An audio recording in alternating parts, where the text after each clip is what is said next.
ध्यान से देखेंगे, पहला डाउट है क्वेश्चन नंबर 3, इंपॉर्टेंट है, काफी मजेदार क्वेश्चन है, ध्यान से देखेंगे। Goods costing 30,000, costing 30,000 supplied to Mohan at a profit of 25%। अगर बात यहाँ खत्म हो जाती तो सीधा 30,000 का 25% निकलता, कितना निकलता 7,500, और प्रॉफिट ऐड हो जाता। मेजॉरिटी बच्चों ने यही करा, लेकिन क्या मेंशन था, supplied to Mohan at a profit of 25% of sale price. Profit किस पे कैलकुलेट हो रहा है, सेलिंग प्राइस पे। नॉर्मली क्या होता है, profit on cost, profit on cost, cost plus profit, cost पे। यहाँ क्वेश्चन चेंज हो गया, सेलिंग प्राइस तो गिवन ही नहीं है, सेलिंग प्राइस तो गिवन ही नहीं है। Very very important question, tricky question. तो इस केस में हम क्या करते हैं, let the selling price be x. तो प्रॉफिट क्या है, 25% ऑफ एक्स। तो सुनने पे ध्यान देंगे please, 25% of x which is equal to 0.25x। तो कॉस्ट क्या हो जाता है, कॉस्ट हो जाता है selling price minus profit, x minus 0.25x which is equal to 0.75x।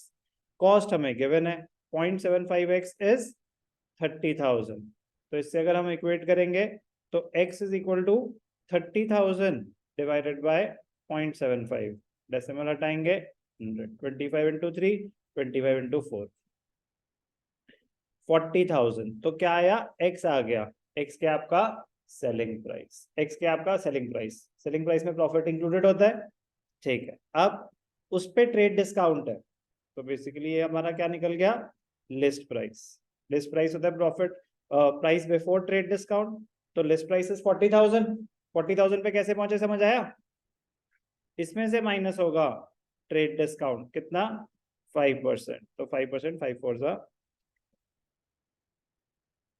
तो मेजॉरिटी 90% से भी ज्यादा बच्चों ने गलती क्या करी, 30,000 पे प्रॉफिट निकाला, common error first time.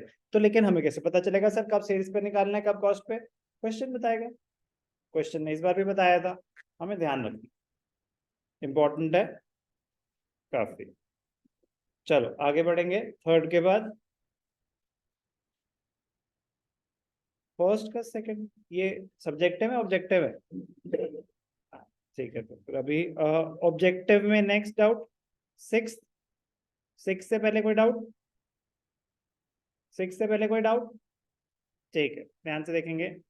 A compound or a combined entry in a journal derived by combining more than two accounts. A compound entry is a journal entry derived by combining more than two accounts.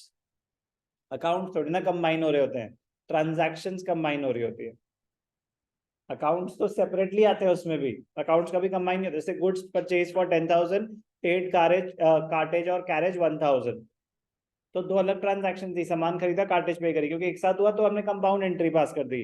Accounts थोड़ी ना मर्ज हुए, accounts तो अलग अलग है, purchase account अलग debit होगा, carriage cartage अलग डेबिट होगा।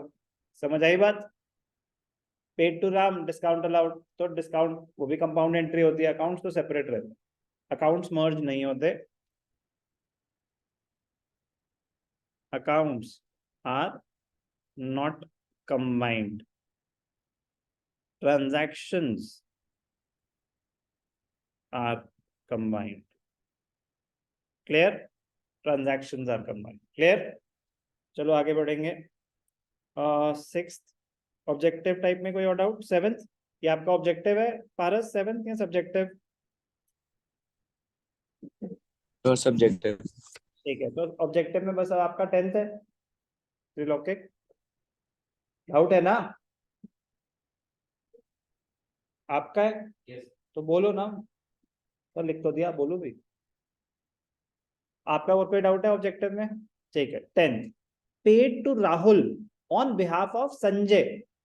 हमने देने किसको थे, मैंने पेमेंट करनी थी शमिका को, शमिका नहीं आई, उसने कहा कि आप ऐसा करना अनुष्का को दे देना पैसे।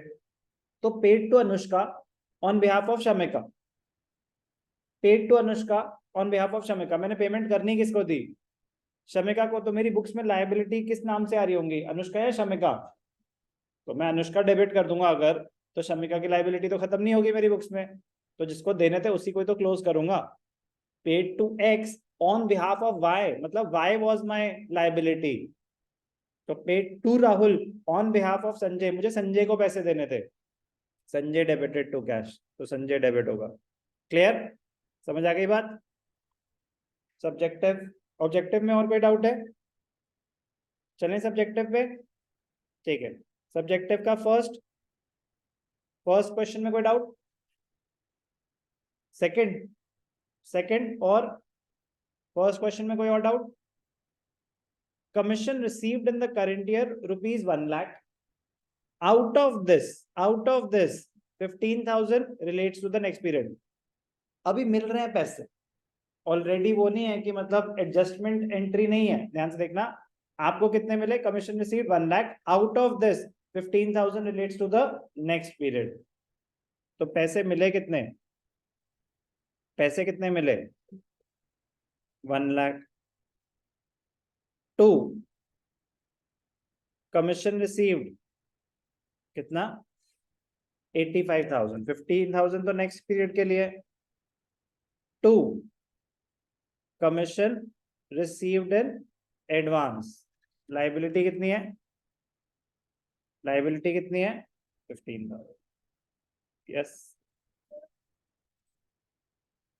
तो होता कि out of the commission paid this year 15,000 relates to the next period.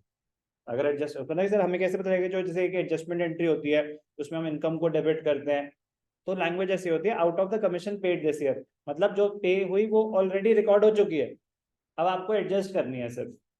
ये पेमेंट की बात कर रहे हैं कि मैंने पेमेंट करी, उसमें से इतनी इतनी कर दो। समझ आई बात? क्लियर है? अभी पूरी ट्रांजैक्शन दिखानी थी, उसी में ही बाइफर्केशन करनी थी। नेक्स्ट क्वेश्चन 2 में कोई डाउट? क्वेश्चन 2 में फोर्थ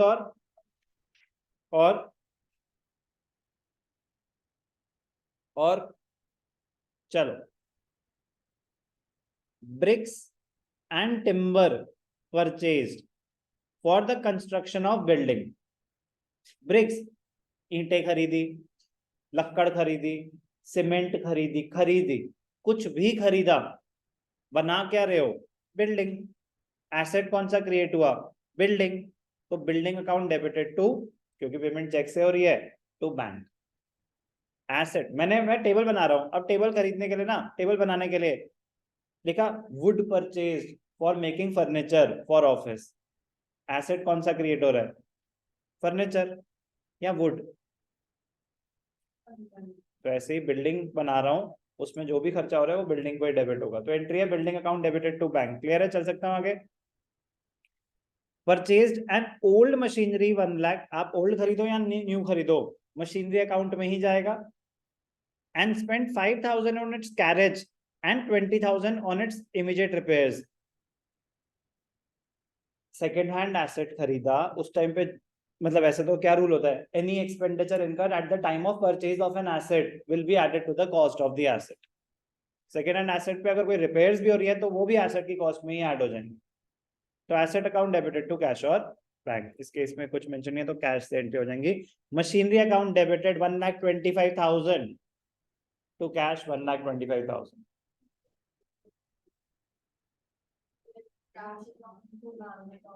वो ठीक है, मतलब वो ठीक है, हाँ हाँ मार्क्स बढ़वा लेना, मैं वैसे कह रहा हूँ कि वैसे कह रहा हूँ। कुछ देखो, डीके गोयल कहता है कि बड़े ट्रांजैक्शन ना कैश के थ्रू मत करना, बट नहीं, मतलब हम क्या कॉमनली फॉलो कर रहे हैं कि अगर जब तक चेक मेंशन नहीं है कैश ही लेंगे। तो machinery account debited to cash, cash ही तो है, ठीक है, चेक, कोई बात नहीं। Machinery to cash, clear? और बोलें थर्ड क्वेश्चन में, थर्ड क्वेश्चन में कोई डाउट? फोर्थ क्वेश्चन में कोई डाउट? बोलो। और फोर्थ क्वेश्चन में कोई डाउट? चल सकते हैं आगे, चल सकते हैं आगे। Sold goods to Kitty, list price 20,000, trade discount 10%, cash discount 5%. He paid the amount on the same day. Concept based question बेटा, concept revise करें. List price 20,000. सिर्फ करेक्शंस करके काम नहीं होगा, आपको आइडेंटिफाई करना है कि अच्छा मेरी डिस्काउंट की एंट्रीज गलत हुई तो मेरे को डिस्काउंट के सारे केसेस रिवाइज करने हैं, मेरी कैपिटल एक्सपेंडिचर की ट्रीटमेंट गलत हुई तो मुझे उसके सारे, क्योंकि जरूरी ना सेम आए, इससे भी तो कॉम्प्लिकेटेड चीजें आ सकती हैं, बट आप वो कॉन्सेप्ट पूरा रिवाइज कर लो. आपको हर एक ट्रांजैक्शन अलग अलग इसलिए कराइए कि आप रिलेट कर सकें. ये तो इजी क्वेश्चन है, इससे भी मुश्किल हो सकता है. Trade discount 10%, 18,000. अब 18,000 क्या हो गया? सोल्ड गुड्स, तो इसको सेल प्राइस भी बोल सकते हैं, इनवॉइस प्राइस भी बोल सकते हैं. He paid the amount immediately, तो 18,000. कैश डिस्काउंट क्या है? 5%, 900. 17,100. Sold goods to Kitty, cash account debited to sales account, कितना? 17,100. क्लियर? हाँ मतलब sorry got carried away. Cash account debited, distracted. Discount allowed debited to sales, sales record होंगी selling price पे. 18,000. आपको पैसे कितने मिले? 17,100. आपने डिस्काउंट अलाउ करा 900. क्लियर? 4 ट्रांजैक्शन. ध्यान से सुनेंगे. Fifth, supplied goods costing 6,000 in issued invoice at 10% above cost. अब इसमें बोलो ना अबव कॉस्ट, तो कॉस्ट पे कैलकुलेट होगा प्रॉफिट. मतलब 6,000 का सामान है, 10% आपका प्रॉफिट है, वही जो प्रॉफिट वहां पे इतनी मेहनत करके निकाला था यहाँ पे डायरेक्टली निकल सकता है. उसके बाद क्वेश्चन सेम है, 6600 है, 5% ट्रेड डिस्काउंट हो जाएगा, 330 का ट्रेड डिस्काउंट हो जाएगा. Supplied goods to Shakuntala, credit sales है, सप्लाइड मतलब बेच रहे हैं सामान, तो शकुंतला टू सेल्स, इसमें से 330 minus 6270. Shakuntala to sales 6270. Calculation समझ आई? आपको क्या डाउट हुआ? हाँ क्या डाउट था? लैंग्वेज. ठीक है, अभी क्लियर है? ठीक. और नेक्स्ट कौन सा क्वेश्चन है? फिफ्थ में कोई डाउट? फिफ्थ में कोई डाउट? फिफ्थ पार्ट और कोई डाउट? ध्यान से देखेंगे. Goods worth ₹1 lakh were destroyed by fire. अब वो इंश्योर्ड हो या अनइंश्योर्ड हो, पहले तो आग लग गई, तो सबसे पहले एंट्री क्या हो जाएगी? सुनने पे ध्यान देंगे please. Loss by fire debited to purchases. नुकसान हो गया कितने का? 1 लाख का. अब ध्यान से देखना, हो गया नुकसान. अब आपने इंश्योरेंस क्लेम फाइल करा. अब इसमें 2 ऑप्शन होते हैं, 2 स्टेप्स में कर सकते हैं कि आपने क्लेम फाइल करा. क्लेम फाइल करने की एंट्री होती है insurance company to loss by fire. कितना क्लेम? आप तो पूरा क्लेम फाइल करेंगे. अब कंपनी ने कितना दिया? Paid, admitted the claim and paid, तो जितना उन्होंने दिया वो बैंक को डेबिट कर दो, जितना उन्होंने नहीं दिया वो आपका लॉस है, प्रॉफिट एंड लॉस अकाउंट को डेबिट कर दो टू इंश्योरेंस कंपनी. कितने पैसे? 1 लाख. Bank account debited 60%, 60,000, 40,000. अब ये जो बी और सी है, इंस्टेड ऑफ बी एंड सी एक कंबाइंड एंट्री पास करते हैं, क्योंकि आपको पैसे मिल रहे हैं तो डायरेक्टली जो पैसे मिल गए बैंक या इंश्योरेंस कंपनी डेबिटेड, क्योंकि पैसे मिल गए तो आपको बैंक अकाउंट डेबिट कर सकते हैं directly. PNL account debited to, ये लॉस बाय फायर यहीं पे दिखा दें. ये ऑप्शन रहता है कि 2 एंट्रीज की जगह आप एक कंबाइंड एंट्री पास कर सकते हैं. पैसे जितने मिल रहे हैं उतने ही मिलेंगे, लॉस जितना हो रहा है वो पीएनएल अकाउंट में ही जाएगा. अब इसके जितने मर्जी वेरिएशन हो, उससे कोई फर्क ही नहीं पड़ता. तो बेस्ट रहता है ये 3 स्टेप्स करना, क्लियर? बेस्ट रहता है 3 स्टेप करना. आप चेक करवा लेना, क्योंकि उसमें आपने क्या है कि अगर एक एक चीज सही होनी चाहिए, उसमें फिर एंट्री होगी bank account debited, profit loss account debited to loss by fire, तो इंश्योरेंस कंपनी नहीं हो सकता. आपने क्लेम फाइल करानी है और पैसे मिल रहे हैं इंश्योरेंस कंपनी से। अगर टू इंश्योरेंस कंपनी कर रहे हो तो वो तो तब होगा ना अगर आपने इंश्योरेंस कंपनी को क्लेम फाइल कर रखा है। अगर क्लेम फाइल नहीं कर रखा तो आपका लॉस हुआ, loss by fire to purchases, ये तो एंट्री होगी। अब मैं कह रहा हूँ अगर डायरेक्ट एंट्री पास कर रहे हो तो bank slash insurance company debited, जितने पैसे आपको मिल रहे हैं, जितने नहीं मिल रहे वो profit and loss account debited to loss by fire, अगर आप डायरेक्ट एंट्री कर रहे हैं तो। हाँ, और अगर नहीं कर रहे तो फिर 3 स्टेप्स रहते हैं। 3 स्टेप सेफेस्ट ऑप्शन है। नुकसान हुआ, क्लेम फाइल करा, मिला कि नहीं मिला। बोलो सर फर्स्ट एंट्री तो लिखनी लिखी है फर्स्ट तो कॉमन एंट्री है, आपकी गुड्स इंश्योर्ड हो या अनइंश्योर्ड हो उससे भी फर्क नहीं पड़ता। ठीक है ना, मार्क कर लो, डिस्कस करेंगे, मार्क्स जो बढ़ रहे हैं बढ़ेंगे। 5th क्वेश्चन में कोई और डाउट?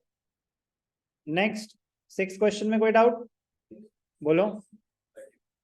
31st, 7th और और कौन से क्वेश्चन की बात हो रही है? तो हाँ, तो आप बस वो बोले ना, फिर डिस्कशन करते हैं। March 3rd, March 4th, March 5th, ठीक है। Purchased filing cabinet for office use rupees and paid cartage. हर एक चीज का, जैसे मैंने टेबल खरीदा तो टेबल के लिए टेबल अकाउंट नहीं क्रिएट होगा, चेयर के लिए चेयर अकाउंट क्रिएट नहीं होगा, वो फर्नीचर में चले जाएंगे। तो कुछ कैटेगराइजेशन होती है, कुछ चीजों की कैटेगराइजेशन होती है, उस वजह से अकाउंट्स क्रिएट होते हैं, उनमें डाल देते हैं बेटर प्रेजेंटेशन के लिए, वरना तो अनगिनत अकाउंट्स क्रिएट हो जाएंगे। कि मैं स्टेशनरी खरीदा, मैंने पेन खरीदा तो pen account debited to cash, मैंने बुक खरीदी तो book account debited to cash, eraser खरीदा तो इरेजर डेबिटेड टू कैश। अरे भाई साहब, ये सब स्टेशनरी में डाल दो, इस वजह से।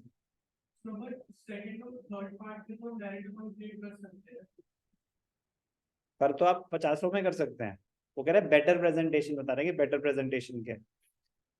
इलेक्ट्रिकल फैन तो फर्नीचर एंड फिटिंग्स में जाएगा, किसमें डाल दिया उन्होंने? फिक्सचर्स फिटिंग्स वही होता है, फर्नीचर एंड फिटिंग्स और फिक्सचर्स एक ही बात होती है।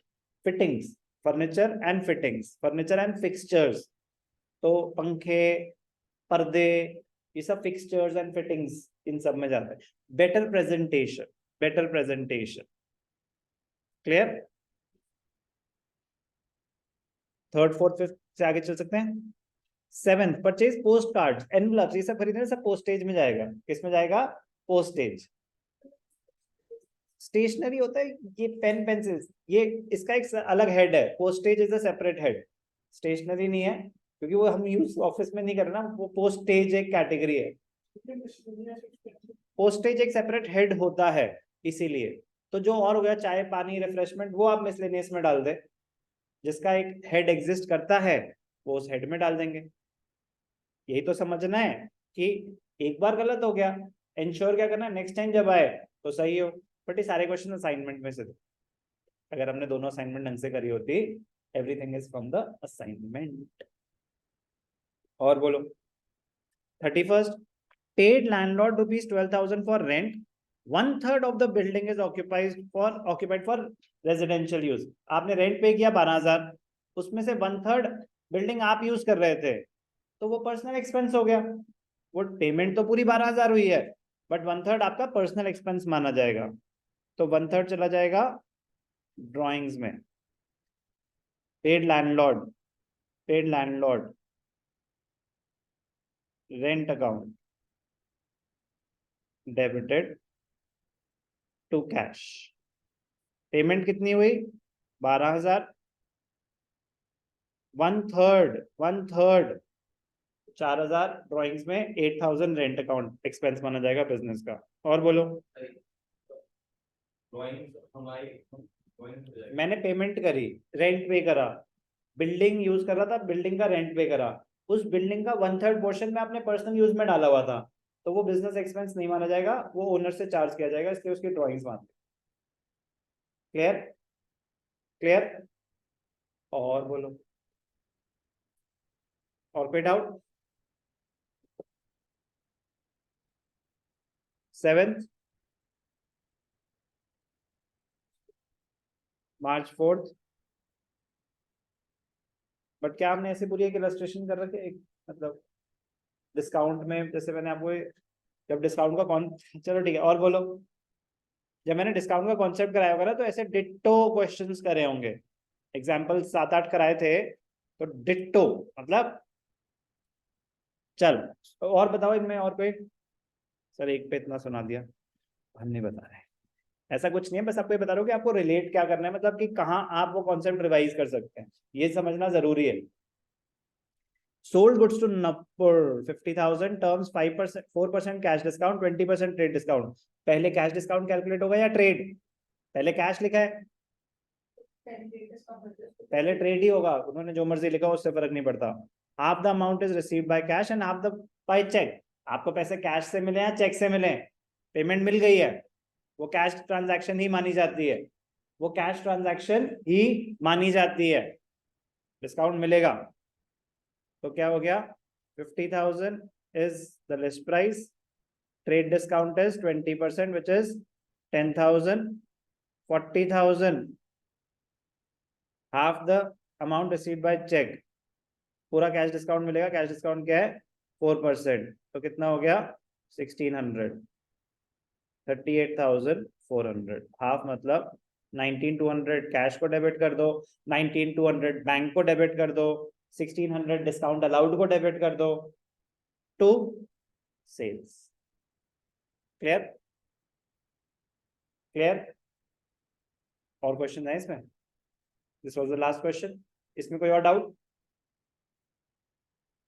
ठीक है, प्लीज ध्यान से करें।